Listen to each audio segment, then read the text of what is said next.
We cost more than the independents. If you wanted cheap jobs, I had somebody contact me just some while back, and they said, look, I want a job done, but I want it really cheap. That's all I care. And I say, go to High Pages. Don't, because we actually tell our franchisees to charge more. We said, you've got to be at least 10% above the opposition. So it's a very different way of looking at things. Our goal, it's why I say we put franchisees first. Our goal is to make our franchisees raving fans. Welcome everyone to the Sevo Show. I'm your host, Sev. It has been 3-4 years of me doing this to a point now where I am fortunate enough to have some guests that when I was a kid, was going, that's really cool. And now I get to talk to those people. And we have someone via Zoom that has joined us. Now, you would have seen a mowing business called Jim's Mowing. And then there's Jim's Fencing. And then there's all other Jim's somethings that have spawned across over the last, for what I remember, 3 decades and beyond. 35 years, Seth. 35 years. And now we have him, the Jim. The Jim. I've been telling my friends, I'm going to talk to Jim. They're like, who's Jim? I'm like, the Jim. Jim Penman, the founder of Jim's Group. Thank you so much for being here, Jim. Now, first question, I ask this everyone to start off with. Jim, are you living your best life? Yeah. Well, I don't know what's your best life, but I live a very good life. Yeah. Got a great business, wonderful wife, great family. Yeah. Great sense of purpose. Yeah.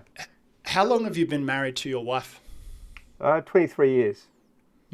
Yeah. What's your secret? And now it's a broad question, but what's your secret in the marriage, in the successful business, and having been living a great life? Well, first of all, Seth, I've been divorced 3 times, so I don't know if I'm the person to be able to give you really good marriage advice. All I can say is you've got to keep on fighting until you find somebody who can put up with you. And I love my wife dearly. We are very passionately in love. Honeymooners, lots of fights, but very, very, very passionate and loving, and it's a great relationship. So, but it took me a while to get there. The 3 previous wives couldn't stand me. So, as to giving marital advice, I think I'd rather pass on that one.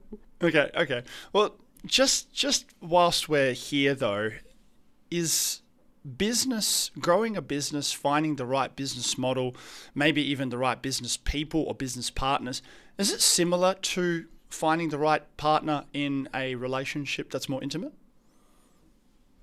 What I decided to do after my 3rd marriage failed, which was very shocking when my wife just walked out on me, couldn't stand me anymore. Lot to do with my kids from previous marriage, actually, which I used to give. I'm very devoted to them, so it really made it very difficult for her. I decided to do it like a business quest. And I said, okay, I'm just going to keep on dating until I found the one I want.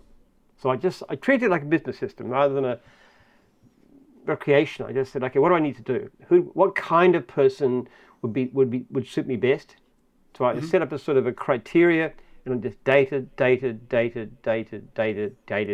I met Lee. And we were sort of married 7 weeks after we met. Amazing. Which I don't usually recommend. I wouldn't recommend to my kids either. And what was the boxes that your wife ticked where you dated? What was the specific things that you wanted? Well, actually, she said when we first met, it was like a job interview. She'd never been through it. My wife is very pretty, actually, so she's got plenty of options. But in our first date, I started asking her, what do you want for the future? She said, and she made some vague response. I said, do you like children? Okay, so I really asked a whole lot of questions in our first date. And if the answers hadn't come back right, that would have been the last date. So it was that. But I can't really say, actually, except that she was quite extraordinary. She's pretty, which is obvious from first sight, but she has this vitality, this sense of. You just look at her. I remember sitting across the table at our first date, just looking at her. She had this incredible vivacity, this sparkling nature, that very passionate nature, which obviously suits me very well. So, yeah, I can't say I was particularly good at picking wives, but in this particular one, I hit the jackpot of all time. Yes. She's in China right now, and I'm missing her badly. She's back on Wednesday morning. We're just on the phone. Oh, awesome. So, with you finding the right one, the one that you want, and that first date being an absolute thriller for you with her, what's that like with finding the right franchisee? Because I know that you don't take on anyone. How different is it, or is it very similar? Well, it's a very different process, but the point, as you say, you've got to be selective. It's one of the things that I determined right from the beginning. I knew that wasn't standard in the service franchise industry. People didn't select. I'm not denigrating them. It's just policy. I actually employed somebody who was working for a rival franchise at one time, and I said, what did they tell you were your criteria for selecting franchisees? And they said $50,000 and a pulse. I mean, literally, that's exactly how they do it. Now, I started off, and I was just determined that I wasn't going to take on anybody that I thought might fail. Now, I'm sometimes wrong. Obviously, we do make mistakes, but I really, really feel, I just think it's a terrible thing to do to somebody. Like, we had a case some while back where a lady rang me about a problem with the contract. Yeah. And this was done not through me, through another franchisor. And I asked her a few questions. She hadn't signed yet, and she had problems with the contract. So I asked her a few questions, and I discovered that she was buying on behalf of her son, who was in his early 20s, and who couldn't find a job. So she was buying him a job. And I said to her, I'm not going to sell you a franchise, because that single, early 20s, can't find a job, mother buying the business, 100% guaranteed failure. Now, she got very upset. She said, I wish I hadn't called you. And so I said, look, she said, what can he do? And I said, well, I've got a couple of guys in his area who are need workers, which is common with us. So I said, what if I arrange for him to go out on the road with them and see if he can find a job with them? When out on the road, he was completely, utterly hopeless. Now, when that franchisor came up for renewal the following year, I refused to renew. I said, you can sell your business. And he made a good money out of it. He made good capital gain.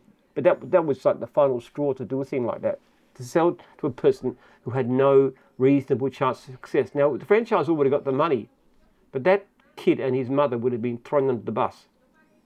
Well, I just don't think that's the right thing to do. Now, the funny thing about it was that when I started this policy, my main rival in those days had 250 franchisees, and I never even thought I'd draw equal with them. Somebody said to me how many you'd have, and I said, maybe if it's really successful, I might have 100 one day. And I always assumed that by knocking back people, I would never grow as big as my competition. But in actual fact, it worked out rather better than I expected. We've currently got about 5,500. And I think it actually, in the long run, even though you make a short-term decision that says no to somebody who wants to pay you money, in the long term, it pays off because you get better customer service. You get happier franchisees overall. They're more likely to recommend you to their friends, which is what often happens. So sometimes you just got to put the franchisee first. And that's one thing I did from the beginning. I said my first priority, right at the beginning, our first priority is the welfare of franchisees. First priority. We are also passionate about customer service. We've signed only franchisees and franchisors we are convinced will succeed. And you'll see that on my email that I sent you. It's in my book. It's been there from the beginning. It's that core idea. It's about service first. 100%. I agree with you, Jim. Now, with the franchise model, and this is one of the questions that comes externally, because I ask people, what would you ask Jim today if you were with me? And the number one question is, where do you see the franchise model going into the future? Is it at risk? Is it going to flourish? How do you see it over the next 5 to 10 years? Well, franchising isn't just one system, it's multiple systems. The thing is, there are some dreadful players in the industry, and I find it's quite appalling that the government doesn't do more about that. There are some really bad rip-off. You've heard of Retail Food Group. They're now under a different name. They buy up established brands and they rip the franchisees, they bleed them dry. They put every possible, they just treat them like absolute dirt, and it kills the brand, and it goes down and down and down, and they buy another one and do the same thing to them. So there's some absolutely shockingly bad franchise systems around. Having said that, there are some good ones around. And I have to say, with ourselves, we have a constant aim to do better. Every day I think that I suppose off the question, so do my senior staff, my staff too. How can we improve?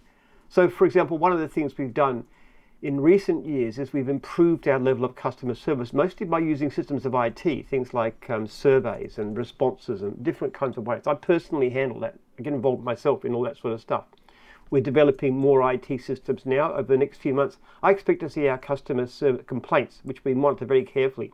It's down to less than 5% of what it used to be. In fact, 99% better than pre-franchise days. But we're still gonna make it better. So by using more advanced IT system, we spend several $1 million a year on IT, we're going to drive down the level of complaints and improve the service we give franchisees. That's the goal. And if you continue to do that, it doesn't matter where you start from, eventually you're going to do something pretty good. Yeah, absolutely. It's the difference between prosperity and pain. If you continue doing the little things, you will continue to prosper. And if you stop doing the little things, you will start feeling the pain, I guess. Yeah, people are too complacent, Seb. They look at their business and they say, hey, my business is pretty good, but they don't know. We have a service that we sell. One of the things that's happened in recent years, as our service has improved and our complaints have gone down, we've actually got a problem we never used to have, which is unserviced leads. So in the last year, we've knocked back about 250,000 leads, which is unprecedented. We're spending no more per franchisee to find work, but we're getting more work because the customer service is better. People use multiple services. Now, one of the things we do is we sell these leads to independent operators. All the money goes back to the franchisees. It does things like, we give them things like, really cheap deals on televisions, football matches, extra advertising, all kinds of stuff. So we use this money for selling them. Now, the thing noticeable about that is that the independent contractors, they kind of like our system because they're the only one that gets the lead. But they do complain about it. They said, your system is too tough. It's too harsh. I give great customer service. I know I do. And yet you keep on sending me complaints. The fact of the matter is they don't know that their service is not as good as it should be. And it isn't as good. On average, these people are not as good as our franchisees, even though we continually warn them and we knock them out. They keep on getting problems. But so, they don't know this. They think their service is great, but in fact they've got no. They just don't hold themselves to a high enough standard.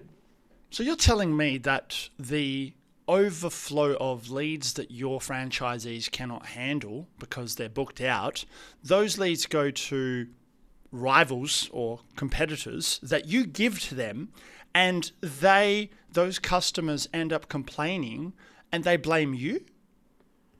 Well, no, but it's the franchisees who complain about it's the contractors who complain about the service. They say our standards are too tough. Mm-hmm. It's not good for customers, no. But put this in perspective, something like we're saying no to a customer. Now, these people are screened and they are really pushed and they are coached and everything else. So on the whole, service is not as good as Jim's, but it's not bad either. So something like 80% of the clients we send out to them report back that they're getting good service. So we do. You see, it's standards in retail. If you were in a shop and somebody said, do you have X? And you don't have X, any retail guy will tell you, go down the road, Joe Blow has X. You tell people, you give people a referral. So it's good for customer service because that way they're more likely to come to you next time because you're giving them a bit of help. Yeah, for sure. Absolutely. But what if they go down the road and that down the road doesn't give them the service that they expect because you referred them? What happens then? Well, we actually have a guarantee. The gyms, if a gym service goes bad, and we have actually unlimited guarantee. In other words, we will do whatever we can to fix up the problem. We've spent one particular job with over $100,000. The franchisee says it's a terrible thing with fences and stuff. So we pay back the customers. We always do. With independent contractors, we haven't got that, of course, but what we do offer is $1,000. So if a customer books through us, we will pay them up to $1,000 to fix up any issues, which is most of them that come up. Now, what happens too is that we will then cut the contractor off for work, at the very least until they pay us back for what it's cost us. But normally permanently in that kind of situation. Yeah. So we do get them something extra. It doesn't happen a lot actually, because they know that if they give poor service to our customers, it's not just the fact they lose the job, but that we'll cut them off. And they'll get no more leads from us. And our leads are better than High Pages because we only send a lead to one person. High Pages, 5 people are competing for a job. With us, only one. So it's a better lead. Yeah, it's that rapport building and good relationships and just doing a good job and appreciating it. That's really cool. The Uberization of home services, though. So the competition in terms of what's changing. You have on-demand platforms like TaskRabbit from the States and a whole bunch of other ones. There's all of these services where you can find and hire local tradespeople with sophisticated algorithms that match supply and demand quickly, bypassing the need for a franchise network. How do you combat this? Well, it's interesting because we're a fairly small company. We look big, but we're not. We probably make about $10 million a year for Jim's group profit. Mm-hmm. Okay, so it's a small company. We're up against multi-billion-dollar companies that are doing these things, international, with vastly more expertise. The fact of the matter is we're beating them on the whole. We are growing. Something like, I'll give High Pages an example. As far as I know, they've never made any money. Mm-hmm. And we are consistently profitable, and we are growing, and we are growing, and we are growing. So in actual fact, we have a different attitude. Ours isn't so much... Technology is a tool, but it's not the be-all and end-all. The real secret of our system is that we're focusing on the person who does the work. And that is a complete imponderable. You can do TaskRabbit and you can do all kinds of metrics, but in the end, it's the quality of the person turning up. Now, our system is very rigorously determined to make sure that our customers get the best response. So they'll try TaskRabbit and they'll try Airtasker and they'll try High Pages and then they'll try Jim's. And the thing of it is, we're more expensive. We cost more than the independents. If you wanted cheap jobs, I had somebody contact me just some while back and they said, look, I want a job done, but I want it really cheap. That's all I care. And I said, go to High Pages. Because we actually tell our franchisees to charge more. We said, you've got to be at least 10% above the opposition. So it's a very different way of looking at things. Our goal, it's why I say we put franchisees first. Our goal is to make our franchisees raving fans. That's the whole concept, which means charging more than the opposition, but giving really, really good service. And our franchisees get upset at this too, because one of the things we do say, even though we put them first, we say, but you have got to give great service to customers. And if you make a mess up, do a problem, then you've got to do whatever you can to satisfy that customer. It's a very tough system, but what it does is enable our franchisees to make very, very good income. Our typical franchisee, we did a survey just recently, Mowing franchisee turns over just under $3,000 a week. Now that means they're clearing more, significantly over the median Australian wage for a business that requires no licensing. It doesn't require a great deal of capital. We're talking about typical buy-in $25,000. Flexible, home-based business, and we give them more than this. That's the whole key to it. Because if you can offer people a great deal on the condition that they give great service, they tend to give great service. Yeah, it's not a race to the bottom. It's a race to the top because one, you're good at what you do, you're passionate about it, you want to improve your skills, but not only your skills, your customer service and the experience around that. And why would you be charging less than your competition? We don't need if to. You do? No, exactly. Because I'm not saying all our franchises are flat out. That would be completely untrue. Just before I came on the phone, there was a email from one of our window cleaning franchisees who's actually saying that they're getting less leads than they used to. So I did an analysis and I said, you're right too. So I copied it back to the franchisor and he's putting franchisees on. They said, you've got to be putting some more money from your sales into advertising because this is dropping. So I responded, copied the franchisor, told them what I expected them to do. So it doesn't mean to say they're all flat out, but on the whole, they are mostly busy. On any given day, most of our franchisees don't take any new leads because they don't need the work. And that's the great secret of it. We actually emphasize, one of the things we say, and I'm going to do tomorrow morning at 9 o'clock, I'll do what we call an ethos talk in our training. We've got about 160 people coming to the training. Yeah. And the first talk they'll get is me talking for 2 hours, very passionately, about customer service and about service to franchisees. And one of the things I say to them is, your aim is to make at least $70 per hour. That is our base rate these days. Not initially when you don't know what you're doing. Eventually, every division that we've got, you should be able to make at least that kind of money. Because that's how you get great service, by attracting and keeping good people who give great service to customers. Yeah. And also those customers, they value you at that rate and want to keep you because you do a good job. Absolutely. Exactly. And then they'll call us again because they have a good experience of mowing, so they want pest control done. So my daughter and son-in-law just moved house a few months back, and they had tried various sorts of services. And this is my daughter who's actually worked in our call center, so she knows about gyms. But with the kind of problems that she's had with the people she tried to get because she wanted it done cheap, because they got a lot of money, I gave her the people that we use. I recommended them to her. I said, we've got a conveyancer, we've got a building inspector and a handyman. And she said, these people are just so good. So she's become a convert to the gyms. It's ironic since it's my daughter, but still. It's not biased. It's not biased though, because you know, it all ends up with the individual that is the franchisor.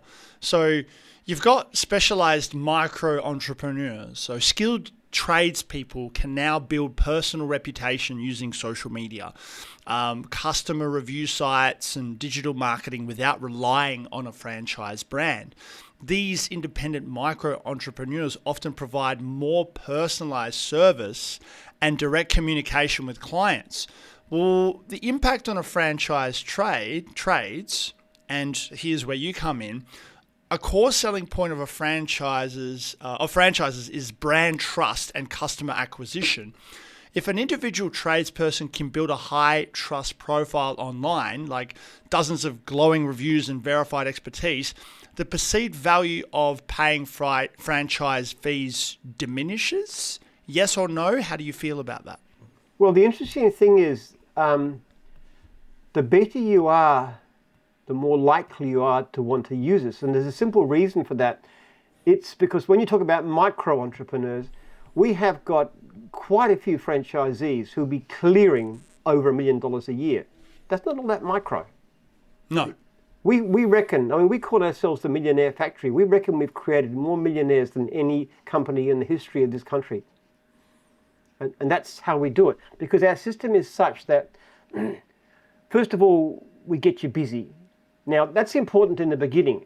The typical cleaning, gardening, independent business, within 1 year, between 90 and 95% will have gone out of business. Okay? With us, we lose 12% of our franchisees in the first year. Now, not all of them fail, but that's the numbers that would leave within that first year. So 88% versus 10%. So we're successful getting off the ground. We teach you. Then what we have is a system where most of our fees are a base fee. There's a small lead fee, but it's mostly in the base fee. What it means is that we actually are very open to people putting on workers because there's usually a lot of work available. Like one of the things I did to this guy I was talking to before, he's a window cleaner, and I sent him a list of all the unserviced leads in his area just so far this year, in the last 6 weeks. And there's a whole stack in things like cleaning and car cleaning and stuff like that. And I said, would you want to do any of those? Because we've got unserviced leads in other divisions that you can do as well if you wish. After the guys don't, if they're not wanted. So, and then we have training systems. We have a training course. We have a 3-day business training course, and we have ongoing training about how to put on workers. So if you want an ambitious, you want to put on people to work for you, we'll show you how. We'll introduce you how you can become part of networks that do this kind of thing. Or you can become a franchisor. Buy the franchisor rights or build a new division. There's all sorts of ways that you can grow, and we help people do this. So in actual fact, we don't make it difficult for people to go independent. It's one of the unique things about our system. You can pay a few $1,000s, and quite frankly, we often don't even chase for that, depending on the situation. But the people that tend to go independent are either those that are very poor operators, and they think that they can succeed without the fees, and they usually fail. Or they're people who just want to run a very small business with regular customers, don't want to change too much, just keep on going. The real benefit, most people who, once they get busy, do still stay with us, but the ones that really make the most are those who've got really fierce ambition. Because it's a good system. Because what happens is, you want to put on a worker. The hardest thing about growing is actually workers. It's not work with us, it's workers. The great thing is, you put on a worker and you open up the spigot. You say, okay, I want more leads. And you can specify where you want them, the kind of leads. I want landscaping, I want guttering, I want this, I don't want that. You can be very specific about what you take. And then you get the extra work and you build that. Now, if your worker goes off sick, you turn off the spigot. And then you put another worker on, and that worker's good, put them on a second trailer or a second van, and you can grow that way. Yeah, and it's just like it just grows and grows. What about an exit out of a franchise for one of these people? Talk me through that, because that's a lot of the talk that I've been having recently with my friends and mentors is the art of the exit. What does it look like for someone who's been in the business for a while, has really built up a customer base? How does that exit look like? If they've got a good customer base, like regular clients, it's usually fairly easy, because we have people coming all the time. And there's a person around who's got customers making $2,000 a week to start with, for example, regular clients. It's highly attractive. Where it's not so good is where you don't have regular clients. So you've got a franchisee, for example, who hasn't done very well, hasn't built much of a client base. That's a problem, because there's not so much the interest. And we've had people, unbelievably so, I mean, I was talking to somebody just recently, and they've been going for like a year and they had no regular clients. There's a cleaning franchisee, which is unheard of. And he was complaining because he was not getting enough work to keep going. But I said, your biggest problem is you're not converting your jobs into regulars. Even though a lot of your leads are regular leads, you're not. So what's going wrong here? Now, for that person to try and sell their business is a waste of time, because they've got nothing to sell. Or you have a business that's like other kind of like a handyman business. That's a hard one to sell because you don't have regular clients. Let's talk about when you do have a really good franchise from the Jim's network, and you are making over $1 million a year, but you want to sell it. How does that work? Well, what they normally do is split. I have to say the business doesn't normally go from the kind of money you'd expect for a business of that nature. They just don't. Let me give you an example. A guy called Dan Cole, he's all over the internet. He's done so many interviews. This is a guy who was a high school dropout, left school at 15, went to work at McDonald's, did a few things. In his early 20s, he buys a mowing franchise, very cautious, a lot of money to him. It was 25 grand, so a lot of money in that situation. Quickly came to be turning over close to $1 million a year. So not one of our absolute top earners, but still very good, but a 5.0 rating. Now, what he then got to that stage, he was making pretty good money, but he said, I want to go beyond this. So what he wanted to do is to become a franchisor. So he actually, in the end, what he actually did is he split his business into 3. So he sold 3 different businesses to 3 of his actual team leaders. That's how he did it, because you couldn't get enough money by selling it all together. So he found 3 who were prepared to buy it. And he went off and bought. He's now looking after about 160 franchisees, and he's looking at starting up in Florida later this year or early next year. Amazing. Now, I want to talk about the early journey for and origins. What did your early years look like, and how did they shape your entrepreneurial mindset? This one's for the kids specifically. Okay, all right. I was just say I've made more mistakes than most people have in 10 different lifetimes. I did a lot of stupid things. I started mowing lawns, gardening as a student job because I basically liked it. It was outdoor work and it paid pretty well and this kind of thing. And I got to the stage where I was at a PhD in history of all things. I was about 10 years at university, and towards the end I started to think about putting this thing full time. And then I got very stupid and arrogant, and I thought I'll be a manager and I won't do the jobs and I'll get somebody else to do it. And what happened is I got completely ripped off and went deeply into debt. So this was before Christmas 1982. I was actually flat broke, deeply in debt, in a really bad situation. But I got married at that time, which was a very positive thing, and I just knew I had to work hard. So I just started pushing the lawnmower around and putting leaflets in letterbox. I started from scratch. I had some crappy old equipment, and I just built from there. And as I got bigger, I shifted to putting subcontractors on, building up and selling lawn mowing rounds, and then faced with a threat of a rival franchise network, I franchised in 1989. But it was a very, very bootstrapped operation, and I made some very, very dumb mistakes. And along the way, too, I did a lot of side things. I didn't really think this lawnmower business would ever turn out to be anything. So I tried all kinds of stuff. I tried a computer shop, a mower shop, tried to get a holiday resort, which sent me broke again. I did a lot of stupid things. Yeah. And I still keep on doing them. In years since then, I've tried other things like trade exchanges and a factory to make fiberglass trailers, and started the Psychology Institute, this kind of thing. I did a lot of dumb things, going outside my field of expertise. So, but it's just whatever I do, I just keep on trying to improve it. That's all I can say. So even if you're completely idiotic and you make all these mistakes, you've got to keep on working at what you're doing and learning. Well, I mean, a lot of your mistakes and your learnings and your just give it a goes, all of those skills that you would have acquired over that time got to where you are today. Now, you mentioned your academic career, 10 years to acquire a PhD, to earn a PhD in history. How old were you when you began that journey? Well, I went to university when I would have been about 18 or so. I took a gap year, went off and actually I started my gardening business in that gap year. I got a couple of clients from putting a notice in there. So what I've got now is a continuation of that little gardening business I started in. This is exactly what I'm looking for. I believe that gap years are non-negotiable. Get out of the school system, finish off, and go give things a go. If you want to go to uni, awesome. If you want to give a trade job a go, hospitality, God forbid, retail, give it a go. I've done it all as well. But you had a gap year and you gave the lawn mowing business a go. Well, it wasn't lawn mowing, it was only gardening. I was charging $1.50 an hour in those days. Even in 1970, that wasn't a lot of money. And you're still gardening today. Like before this phone call, you were telling me about how you're weeding. Up on the farm pulling weeds out. Still on the tools. Amazing. And this is for fun, though. I'm not actually mowing anybody's lawns for this is my entertainment. For sure. Okay. You see a bit sunburned too.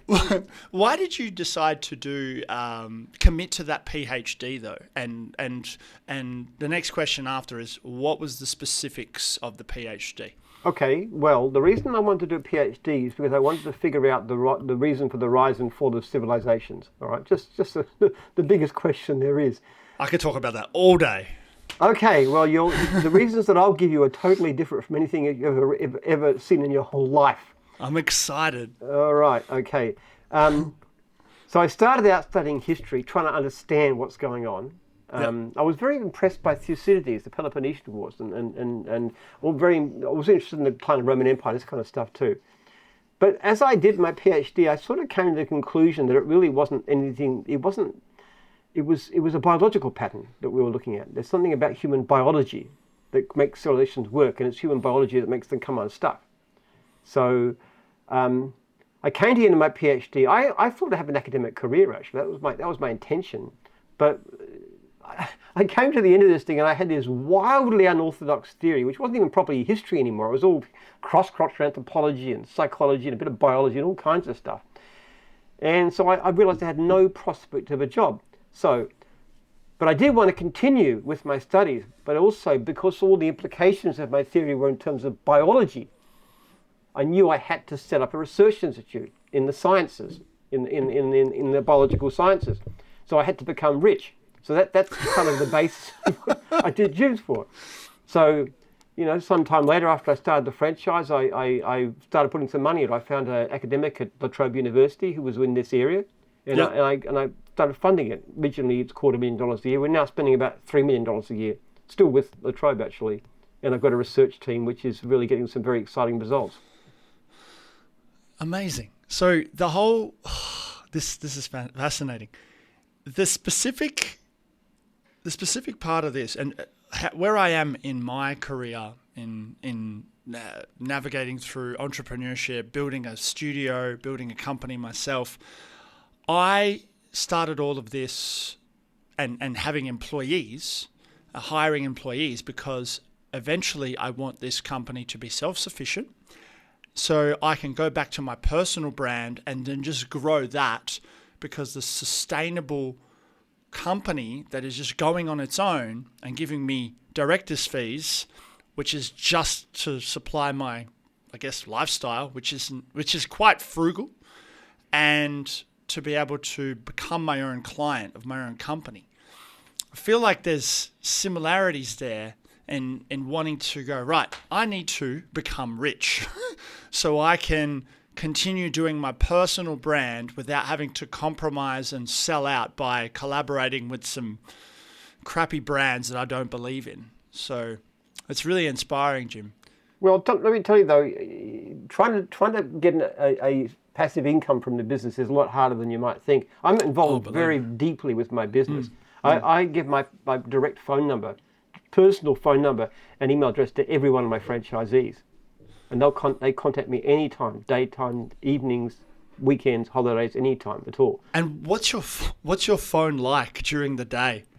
Oh, it's not a lot. I might get I might get a few calls a day, a few calls a day. Well, one of the problems is actually it's not so much that they overload me as they don't call me often enough. Sometimes I have a problem that somebody. I'll give you an example. This just happened last week. One of my franchisees, we have a system called pay for work guarantee, where a new franchisee hasn't got enough work can do paid services. And this guy contacted me and he complained that his franchisor was putting obstacles in the way of doing it. Said he had to travel more than 100 Ks. And I said, that's just not true. So I told him what he could do. Not only that, but I found the contract actually didn't allow enough services to make it sensible, because I hadn't had claim for this before. So I actually spoke to the franchisor, spoke to the head of the division, got them to basically change the contract so that he could do a whole lot more services, so we could make this thing achievable. And that's going to be all future contracts as well. So retrospectively changed the contract. And I also told the franchisor in somewhat polite terms than this, that if he ever tried to stiff any of my franchisees not paying franchise fees, I'd breach and terminate him. Because this pay for work guarantee, he wasn't honouring it properly in my view. Yeah. So that's an example of one particular person who rang me last week and brought up a problem. Not only could I help him, but there was a problem with our system. Now, if people don't contact me, how do I know that things are going on? Someone could just fail. I also rang up two of the other franchisees in the region who'd recently signed. I didn't ring them up, actually. I emailed them and asked how they were going. And they're both actually doing well. They're doing fine. So there's not a wider problem than that. But I would check on it. So I do this kind of stuff all the time. The problem solving, the continuous problem solving. Because basically, our franchisees are the most important people. Yeah. That doesn't mean to say we're not passionate about clients. We are. But I want to know what's going wrong. Why should somebody fail? See, people often ask me and say, what's your goal for business? How many franchisees do you want to have? How much money you like to have? I say, it's never a goal. You know what my goals are? I've got two of them. No franchisee is ever going to be unhappy in any way with the service they got from us, the business, and no client is going to be unhappy with the service. That's my goals. There's two. All right? Now, I'll never achieve either of them, but I will never, ever be satisfied. It's an ongoing process. I love that because it's resonating so much. It's so the systems are never perfect. It's always room for improvement, and every chance you get from either a customer or a franchisee that rings you up, you are there to fix it, which will then fix it for everyone else, and that problem becomes redundant because it's been dealt with. And that open communication is super important. Why do a lot of other business owners, company directors, why do they miss this part? I think it's a psychological thing. I'm very, very self-critical. I'm looking at myself all the time, say, how can I do better? I think people find that uncomfortable. They want to feel that they're giving great service, they're doing things right. And if anything goes wrong, they want to blame somebody else. They would blame the clients, the economy, competitors, whatever. I would like to blame myself. I'm working on this book about what's called birth rate crisis, actually, which will come out later this year, and with an editor who's in America. And she comes back. One of the surprising things about me is she makes a comment, and I just say, yes, great, thank you, great comment. And I change things. He said, never had anybody who's so willing to take criticism. I just have that kind of attitude. Yeah. I know that I've done. It's a bit of something of a Christian attitude. It's something we say. If we say we have no sin, we deceive ourselves, and the truth is not in us.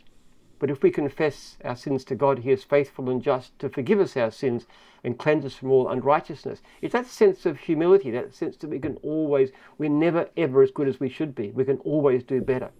Mm-hmm. And that is the essence of a Christian walk, or a walk in any faith for that matter. And it's also the essence of good business. Now you mentioned the birth rate thing, and this was going to be a question later, but it's a perfect segue. Based on current understanding of historical demographics, it is generally accepted that no major civilization has significantly recovered from a sustained severe decline in birth rate without substantial migration to replenish the population. You're the best person to ask this question because you're writing a book about it.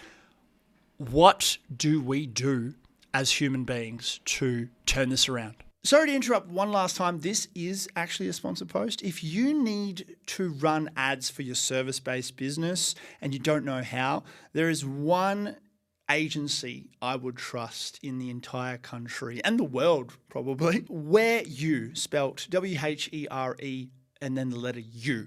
They literally teach you how to run Facebook ads, Instagram ads, and create a whole funnel for you to get more business. And I use them myself. They've taught me how to do it, and I get all of the business, which is fantastic. If you want to learn how to run ads properly and dominate your industry and win all of the clients, hit up Where You. Back to the episode. The problem is it's got to do with dopamine receptors. And that sounds pretty wild, but what happens when you have a great deal of prosperity in things like drugs and individualism and all that kind of thing, what that does is it's like a bit of a drugs, like cocaine. If you take cocaine or a drug, it actually gives you this burst of dopamine, but it dampens down your dopamine receptors. And that causes all sorts of problems in the long term, including the fact that you don't find children and family as rewarding, not as hardworking and so forth. So that's your problem. We've got an overly prosperous civilization that's it's decadent, okay? That's what's happened.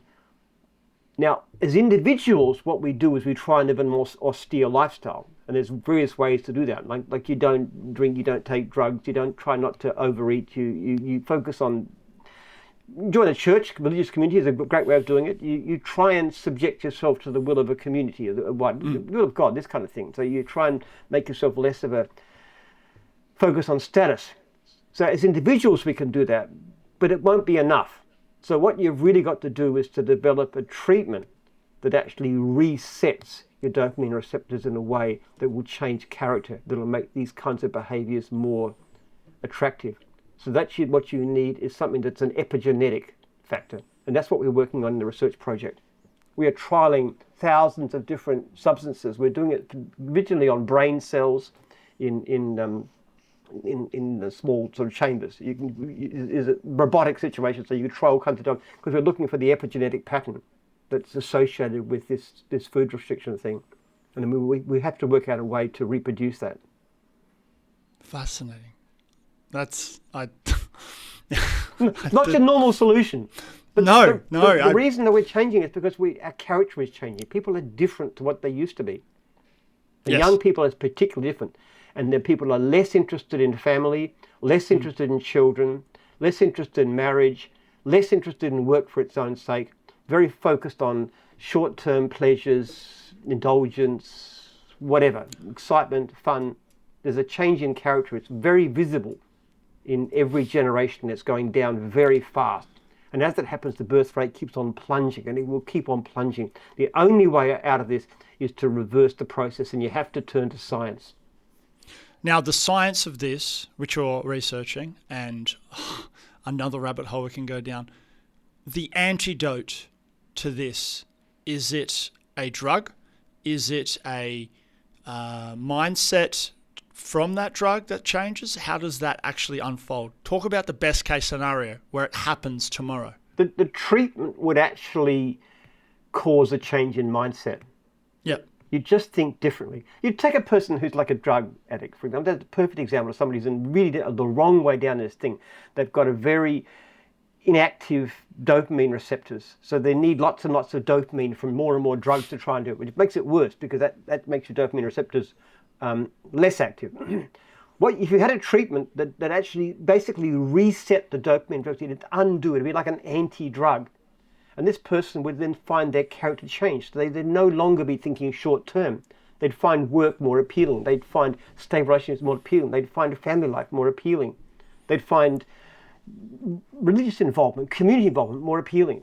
So it's a drug that changes character, changes attitudes.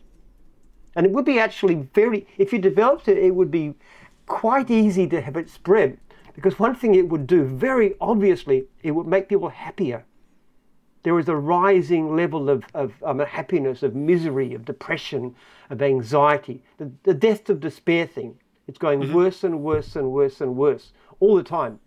It's even causing our people are dying younger than they used to, especially in America. So this is a problem.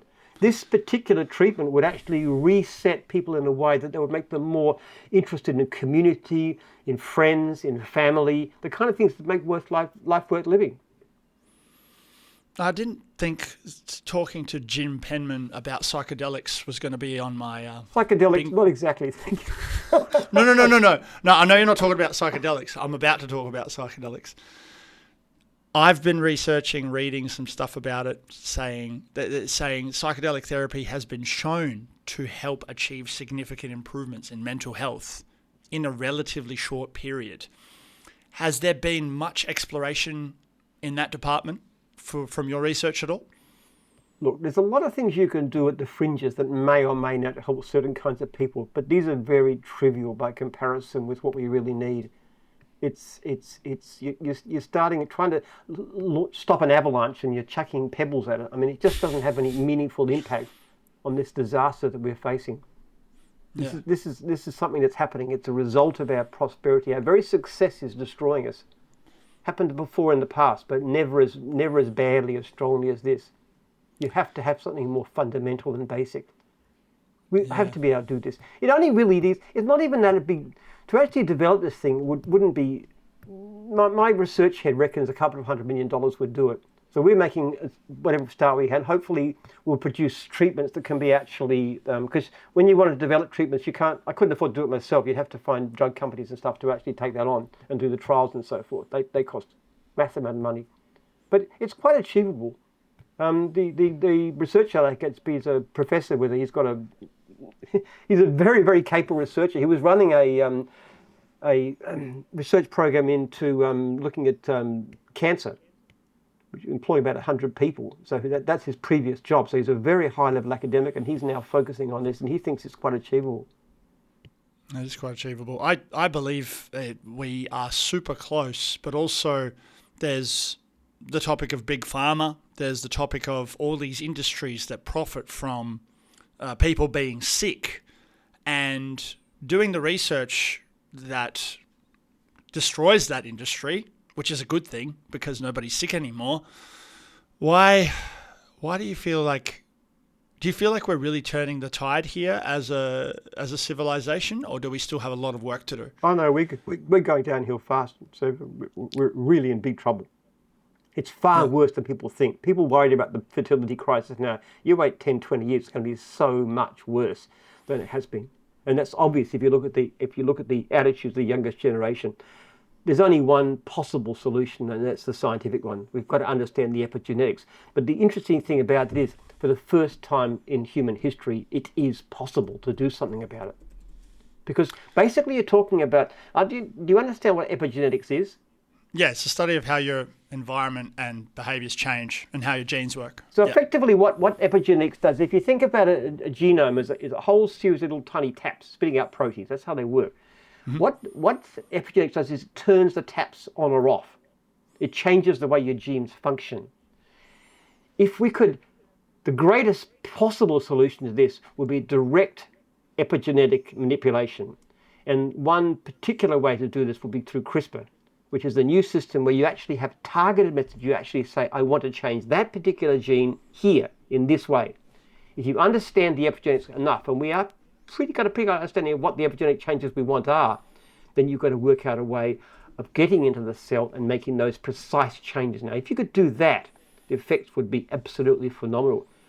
As far as profit is going is concerned, you know what the success of people like Wegovy and those kinds of things, all the new weight loss drugs, this would dwarf that. The actual market for this will be in the billions of people, because it will be so effective. Well, you've got multiple things that you can cover. You've got aging, cloning, even cancer, obviously, the health and diet, and giving you all kinds of stuff. And for me, like I've spoken about this briefly to maybe one or two others in the last 10 years. So I'm excited to talk to you about it.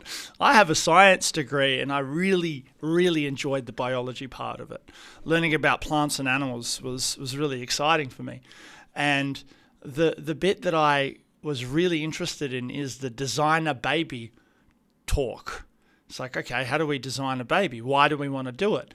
Well, make it blonde, blue-eyed. People talk about the Aryan race from history, but we're talking about survival in general. And I don't think genetics is the point, Sev. I really don't think it is. Look, people are astonishingly uniform genetically. Now, you look at a chimpanzees in a few square kilometers of rainforest, Gabon rainforest, say. Yes. There is more genetic diversion in those few animals than there is in the human race. Humans are very, very, very similar genetically. We don't need to change the genetics. What we need to do is to change the epigenetics. We need to change the environment. People are quite capable of the most extraordinary things. I don't think we need to change genetically at all. I do not believe in eugenics. I absolutely do not believe in it. I believe in the ability to change individuals, that every individual has the capacity, including myself, of being much better than we are. That's the goal. Now, how much of the AI stuff have you looked at to help accelerate this potentially? AI is not particularly relevant to the work we're on. It may have relevance down the track of it, but our particular research program, we're just looking at all kinds of different things. But AI is not relevant at this stage. We use it quite a lot in Jim's group. Actually, it's very handy. Yeah. But not yet relevant to the research program that we're doing. You just have to do the hard science. It's very, very detailed. It's looking at. It's measuring the epigenome. I mean, the computers are incredibly important too. The fact that you can now do a genome scan, you can you can scan the whole epigenome and you can look at the changes. And the changes are different according to the tissues that they're in. So we can actually check these things now. So it's highly advanced, but not AI. No. Well, let's go back to Jim's group with the AI, because that's the other topic I wanted to talk about. What has been the biggest impact in your group since you have started implementing AI? Joel's probably the best person to talk to about that. It's more in the area of social media and those kind of things like that we're learning to do things better. It's we have a lot of changes we need to do in our IT systems, but they don't really require AI because they're fairly achievable with existing technology. So it's more in things like social media and those kinds of areas that we're working with AI at the present time. I haven't seen Yeah, it's difficult. The sort of stuff that I do is so, like I've tried to use AI to do various things to do with finding literature and stuff, and it's pretty anodyne actually, because what we do is so far away from the mainstream, even of mainstream science. It's wildly different. The idea I'm talking about with dopamine receptors and stuff, that's not particularly radical. People understand how that system works. There's a new movie out called Subservience with Megan Fox in it, and it's about AI, hiring an AI person to help you with your housemaid, and Megan Fox is the housemaid. But there's the story is about this a guy who has a sick wife. She's in hospital. She needs a heart transplant, and he's a construction worker, and he's like the leading hand there. Everybody else in his work gets made redundant, gets sacked, because they have implemented AI, trades, robots that pretty much look like humans, but they're AI based. They call them sparks. And with overnight, they've just come in and have started doing their thing, and significantly better and more efficient. Now, we're not there for a while, but where do you see that coming in? Have you thought about that before? I would say that when you're talking about the trades, it's one of the last areas conceivable that you'd ever get into AI taking us over. I can see it in accounting, in the law, in education, in so many different areas. AI could be mind-blowing, particularly white-collar professions. But in terms of look, think about what we do as say, get your lawns mowed, okay? It's not that simple. Somebody's got to actually come through. You've got to have somebody's got to contact the client. AI can't do that. Somebody's got to go and have a look at the job. Now, AI can't do that. Even if you have a robotic lawnmower, and we're trying these kinds of things too, someone's got to put it there. It's got to relate to the client, provide ongoing service. It's more than just it's not like a thing you can put in a factory bench. I would say the service industry is probably the safest place you could possibly be to resist the flood of AI. Absolutely. I mean, the back end stuff like admin and social media definitely will help it. But yeah, you're right. There's another series, South Park. You've heard of South Park? They actually had an episode about this where all of these white collar jobs, they were out of the job, and then all the tradies would be going around in their flashy cars because they'd be making so much money now.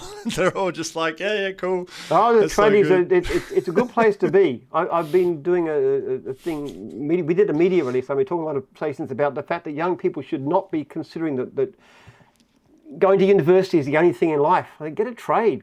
If you're brilliantly academic and you want to be a doctor or a lawyer or something, go for it. But if you're not that academic, why not consider being a plumber or a carpenter or an electrician? Because these jobs pay pretty well, got great prospects of having your own business, and it's not going to be. I cannot conceive any way that it could be hit by AI. I think you could just about lose every job in the world before you lose those ones. A couple more specific questions I have for you, Jim. You failed so many times, and you've come up and you've built your resilience over this period. And resilience is one of my favorite topics to talk about. What did failure teach you about resilience and adaptability in business? I'm naturally very resilient. I just have that kind of character. My wife says I'm like one of those, those plastic things that breaks in the bottom and you knock it over, it just springs back. I'm just like that. I just naturally very, very tough-minded. And if something goes wrong, I just say, okay, you're a fool. Don't do that again. I probably will do it again, but still, but I do look after myself fairly well. Okay, it's a lot of having a decent lifestyle. For example, exercise. Now, I go for a run. I do weightlifting, and I run for a half hour every day, and plus gardening, other kinds of things too. I keep my weight under control, all right? I have very strong emphasis on relationships, like a strong involvement with my church. Obviously, I'm very devoted to my wife and my kids and so forth. So I don't drink, I don't take drugs, I don't do things that that mess up your mind. So there's a lot of mental health things in the background. To be resilient, you've got to live a good life, and according to pretty traditional principles, really. You can't just do what you feel like doing right now and think it's going to be. You've got to be prepared to look at your life and say, okay, what should I be doing? Let's do the things that are not so easy right now for the sake of living a better and more meaningful life. And also having a sense of purpose is very important to me. My purpose is I'm very driven by purpose. My franchisees, that's a purpose in my life. I mean, I get up in the morning, I want to look after my franchisees better. My research, my family, my children. My idea of life is very driven by what I've got to do. And I'm 72 years old, and I've got about another 20 years. I've got a lot to do in that 20 years. I've got so much to do. That's how I see my life. And given that kind of sense of meaning and purpose and looking after yourself, being resilient's a lot easier. If you could go back to and mentor your younger self at that point where you first started all of this, what would you say? Well, lawn mowing's a lot better business than you think. I'd say, lawn mowing, definitely. There's money in that, believe it now, young man, but you definitely should do more of that. I would know how to run it a lot better. I'd say forget about lawyers and stuff. Just write up any old form of contract, but get IT developing from the beginning. Really focus much more on that. That's going to be the key to what makes you work. And then I've given specific advice about things like, okay, this is the way you look after franchisees. Because I didn't know how to look after franchisees in the beginning. I had very strange ideas on like doing business reviews and stuff. We found that doesn't work. What works is regular meetings about every 6 weeks, and ringing franchisee regularly, ideally weekly or at least monthly, even short conversations, short, frequent, regular get-togethers, this kind of thing. Have a meeting, provide a meal. There's a lot of things. And then just develop the IT side of it and just, I don't know, and stop going on, don't go on wild goose chases, all these other things that you think are going to work. They're not going to work. Just stick to your service industry. That's what you're good at. Stick to what you know. What's a business failure or mistake that turned out to be like the biggest blessing for you? Well, the one that I told you about back in 1982, when by my stupidity and laziness and arrogance I went broke, and I learnt the lesson: you got to start working hard, mate. So that was good, and I never forgot that. I never forgot it. Was there ever at that time? Was there someone else that helped you articulate that and build that mindset, or was it all you? Well, I was influenced by people too. One of the greatest things that had happened to me was way before I was franchising, when I was trying to sell lawn mowing rounds. I was building up and selling lawn mowing rounds, and I'm a terrible salesperson because I've got no people skills. My wife says I've got Asperger's or something because I'm so ignorant about that kind of thing. So I was finding it impossible to sell these lawn mowing rounds. And I went to see the guy in my church who was running an advertising agency to ask him about advertising. And I went into his office, and he was much more successful than me in those days. And he just spent a half an hour telling me about advertising and how to do it, where to do it. And then at the end of the conversation, he said, you don't need an advertising agency at this stage, just go and do that. So I walked out of the room, and I knew that if I ever wanted an advertising agency, I would go straight back to Peter. I would use him. I wouldn't even think about anybody else. And when I was walking back to the car, we just parked, I was thinking, what's he done? Why is this guy so impressed me? Because he told me nothing about his business. He hadn't told me about his clients. He hadn't told me about his charges. I didn't even know what he charged. I just knew that I'd use him. And I thought, really, okay, what's happened is this. I've been to see him, and the only concern he had was the welfare of my business. My welfare of my business. And because of that, he sold me on his business. So the next time somebody approached me about a lawn mowing business, because I used to advertise them in the paper, instead of trying to sell my business, I asked him a question. I said, tell me, do you know what the cut of a lawn mowing round means? That's his job done once. And for that, you work out the value. And I knew people didn't know this. And I started talking about the business, not my business itself, but how you're successful. What do you do? How you advertise? How you promote it? And when he came to see me, the same thing. And I just did the same approach. And then at the end of the conversation, I would just say, I've got some business in your area. This is it. Clients in your area. That's it. Okay. That was my sales pitch. A little while later, somebody rang me up, one of these guys. He said, okay, Jim, I want some advice. I said, sure. He said, I've been offered another business in my area, and I want you to advise me which is better, that one or yours. And I said, okay, let me help you. So I asked him the questions. I said, okay, how long has he been doing it for? How many customers? What's the average size? How far apart are they? What's the guy doing? All the obvious things that anybody would know who's in the industry. And at the end of the conversation, I said, that's a better business. You should buy that one. And I had 3 conversations of that nature in quick succession, 3 people. And each time I told them to buy the other business. And each one of them came back and bought from me. And from the minute I started doing that, I never had any trouble selling lawn mowing rounds. And it's the same principle as selling a franchise.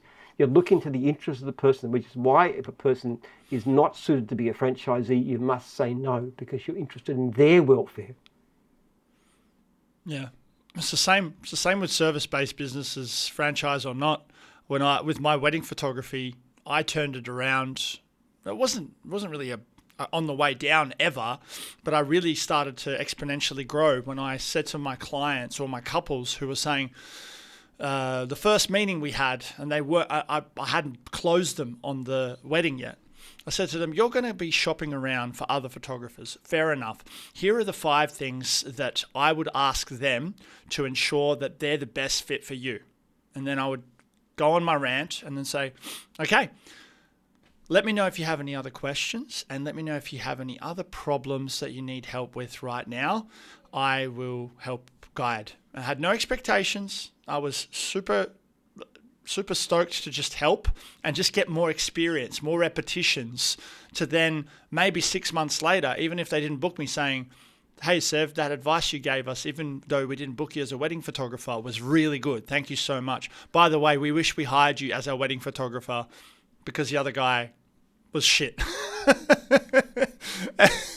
It's just like, hey, you gotta do the numbers though. It's a numbers game. It's purely a numbers game.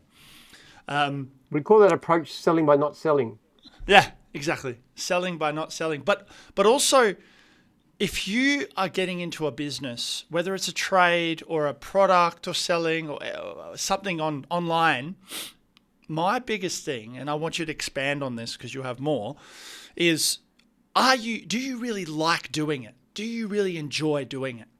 And if you need to make money right now and you can do a good job with it, even if you don't like it, go for it.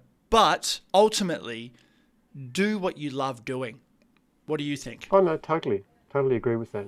As far as a lawn mowing contractor, because I love gardening. I still do it for fun. Yes, absolutely. And people often ask me that question. They say, where can I make the most money? I said, wrong question. What do you want to do? Do you like cars? Car cleaning. Do you like dogs? Dog wash. Do you like electronics and stuff? Or something like test and tag or antennas, those kind of things too. Security. Okay, so find what you love doing, because in the end you'll make more money doing that than you will anything else. But also, even without that, you'll have a better life.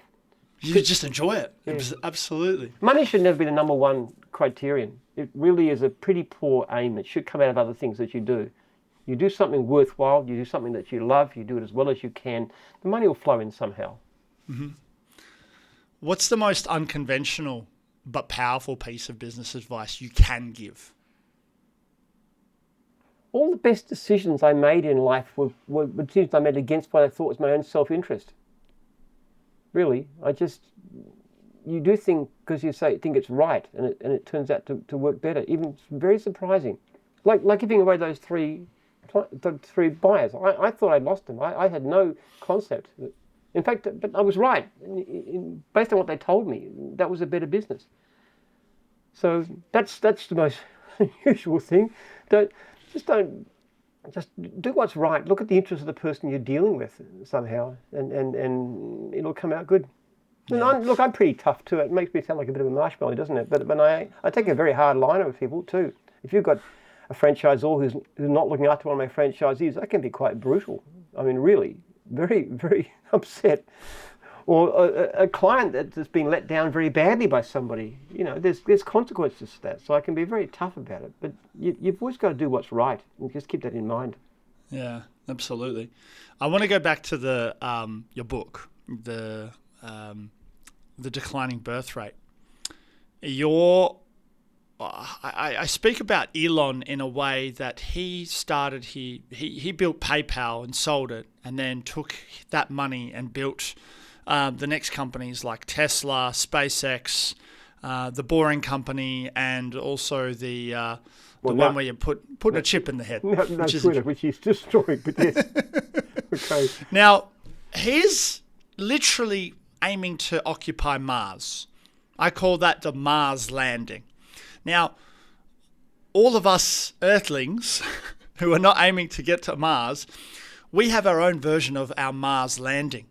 Yours is Epigenetics.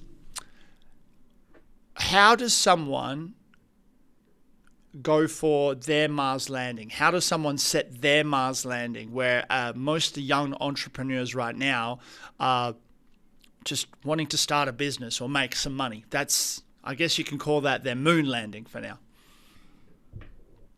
Well, I would never be in a business I couldn't see the value of. Mm-hmm. So let me give you an example. Cryptocurrency. Cryptocurrency is pure speculation. I don't think anybody should. I think it's a terrible business to be in. Even if you can speculate successfully, and most people who try to speculate lose, you shouldn't do it. You should not do anything that's simply based on making money. Find something worthwhile to do with your efforts. Find a real need out there. Don't put the money first. I don't care how brilliant the financial potential is. Don't do it unless you can actually see real value. You can make people's lives better off. And that's a moral decision, but in the end, it's also good business advice. Mm-hmm. So find something that's worthwhile. What strikes you? What can you see as a need? Who's being let down? Where's the hole in the marketplace? Where's the need? Where are people suffering? What can I do to make other people's lives better? That's the question I'd ask. Find your purpose, but find it in not money. Money's a terrible purpose. And if you go for money, you're most likely going to make very little. You may, but if you go for purpose, whether you make money or not, you've suddenly done something worthwhile with your life. If you could create one major policy change, what would it be? Relaxed residential zoning. It's a curse. Government regulation of zoning, of stopping people building what they want where they want it, is forcing up the price of housing. It's pushing people into ridiculous mortgages. It's forcing up the rentals. It's just a terrible blight on society. It's increasing homelessness. People are dying in the street because they can't afford to have houses. It's an absolute curse what's happened. They pushed the price of housing beyond all reasonable limits. You should be able to buy a house with like 3 years' income. That's what used to be the case in the past. Government policy has done this. I'm actually so angry about the whole thing. I'm looking at possibly standing for state parliament in Victoria in the next state election to try and do something about it. That really, really is a big passion of mine. That is a domino effect to the next part. You get a house, you have a nest, you start a family. Without that, the family part becomes increasingly harder. Well, you don't actually need to have a house before you have a family. I started having kids when I was still mowing lawns and in debt. So I was renting for several years before I actually bought a house. So no, I just think to me, kids are the priority. Absolutely. I love my children. I've got 10 children. I love my children. It's the greatest thing. How many grandkids? I'm going to count. 1, 2, 3, 4, 5. Yeah, one on the way. Amazing. Congratulations. I'm about to have my first child with my wife in June. Exciting times. Have a few more. I will, for sure. Of course. Absolutely. Jim told me to have more kids. Let's do it. Now, finally, I want to just talk a little bit more about your personal philosophy. I've gathered a lot already. What's a belief or principle you've once held that you've changed your mindset about?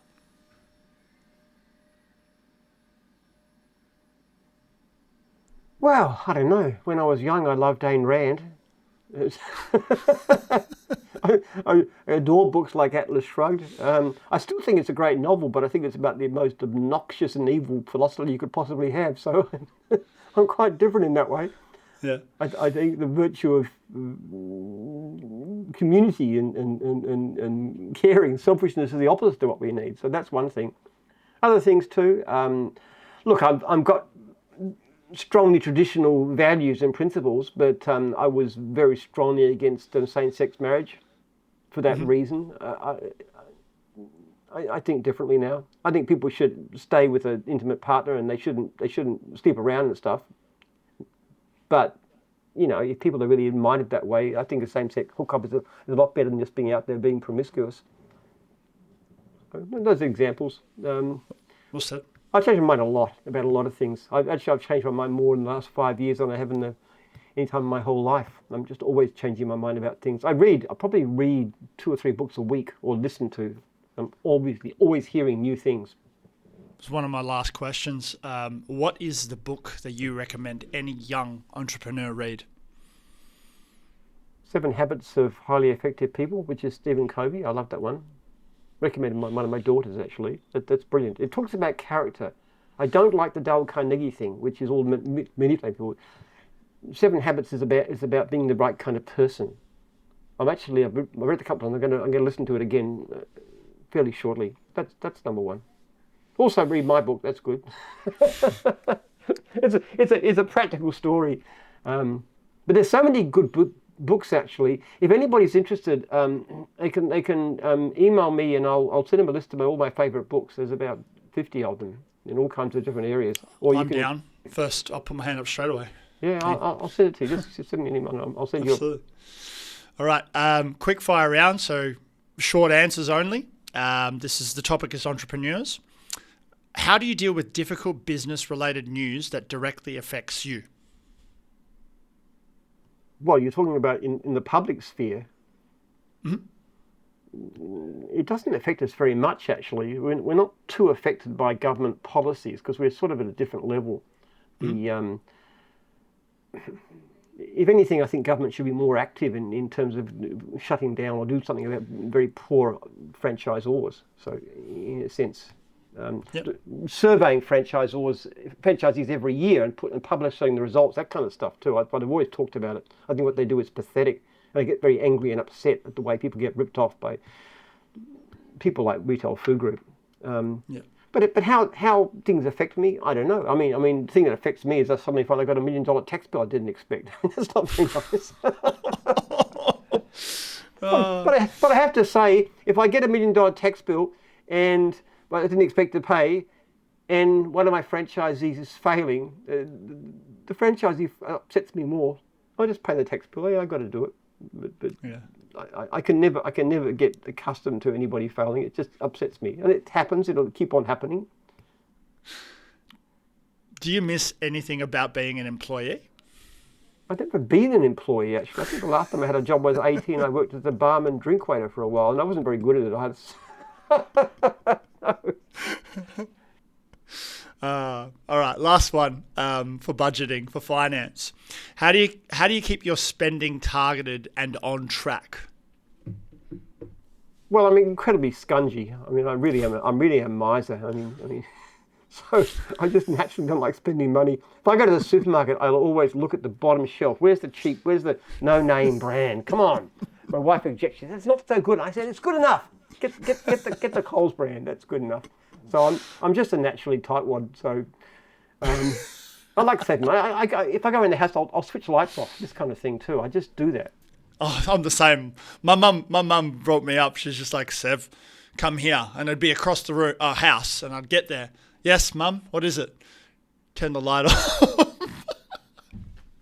It's the habits. That's a good habit to do. You count the cents and the dollars come. Yeah, that's it. A bit ambiguous now, a bit out of date now, but yeah, you've got to.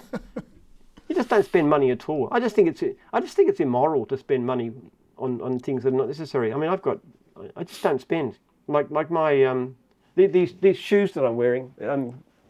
This thing here, okay. Here we go. That's from that's $20 from Kmart. And my do you get recognised? Got holes in them because I wear them until they've just got too many holes. I chuck them out. So I'm a tightwad. Do you get recognised when you walk around? Yeah, cool. All right, Jim. Thank you so much for your time and great chats. For everybody listening, there's a whole discussion about entrepreneurship, business, franchising, epigenetics. Got that one right. A bit of artificial intelligence and a whole bunch of awesome stories. Jim, it's a pleasure to talk to you and have you here.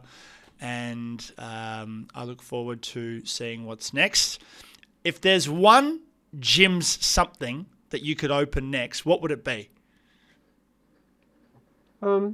We'd like to get into the medical space, doctors and stuff like that, and hearing specialists and stuff. Yeah, home provision of medical services. Health is a good one. We're about to start health services, which is looking after people in their homes. I like anything to do with health interests me. We're actually about to launch Jim's Healthy. That's actually coming. Cool. I'm getting packaged food made, which has got like 4.5 rating and 2.5 serves of veg. It's the kind of stuff that you eat if you really want to live a long, healthy life. So that's coming up very shortly. So I'm pretty excited about that one. And for someone that has a research center in living the good stuff and the good shit, that's awesome. I'm excited. Are you gonna put that when you go to the shops? You'll see that. And You'll see it in the supermarkets. They're going Really? to go into supermarkets, and also we're going to be providing it directly to the public. Yeah, that's the idea. Healthy is good. Healthy is good. Healthy is great. Healthy is essential, necessary. All right, guys. Thanks for watching. Thanks for listening. And check out the episode. Leave a comment, all that stuff, and I'll see you soon.